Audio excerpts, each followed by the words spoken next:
Hi friends, இன்னைக்கு என்னன்னே தெரியல, ஒரு தூசியாக இருக்குது. கிளைமேட்டும் வந்து சில்லுன்னு இருக்குது. சரி, மழை கீழே வந்துருமோ அப்படின்னு தான் எங்கள் ஹஸ்பண்டுக்கு கால் பண்ணிவிட்டு, இன்னைக்கு மழை வர மாதிரி இருக்குது, சீக்கிரமாக வந்துரு வீட்டுக்கு அப்படின்ட்டு கால் பண்ணேன். அதுக்கப்புறம் அவரு பார்த்துட்டு, இது மழை கிடையாது, சாண்ட் ஸ்டோமு, இது வந்து தூசியாக இருக்கும், மண்ணெல்லாம் வந்துடும், விண்டோஸ் எல்லாம் க்ளோஸ் பண்ணிவிடு அப்படின்னாரு. சரி, போயிட்டு விண்டோஸ் எல்லாம் க்ளோஸ் பண்ணிவிட்டு, சரி ஓகே, கிளைமேட் சில்லுன்னு இருக்குல்ல, ஸோ ஏதாச்சும் நான்வெஜ் சாப்பிட்லாம் அப்படின்ட்டு தான் மட்டன் எடுத்துகிட்டு வந்தேன்.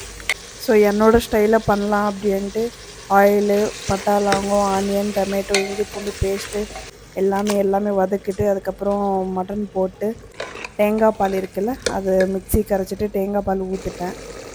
அதுக்கப்புறம் வந்து மில்லட்ஸில் வந்து நான் எப்போவுமே வந்து ஒயிட் இட்லி செய்ய மாட்டேன். ஏதாச்சும் ஒன்று மில்லட்ஸில் இட்லி செய்வேன், ராகியில் அந்த மாதிரி ஏதாச்சும் வெரைட்டியில். ஸோ இன்றைக்கி வந்து மில்லட் இட்லி. இந்த சாண்ட் ஸ்டோம் வந்து ஹெவியாக வந்ததுன்னா ஸ்கூலு, ஆஃபீஸ் கூட லீவ் விட்டுருவாங்க.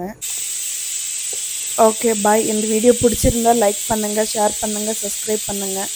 Okay bye. அடுத்த வீடியோவில் பார்க்கலாம்.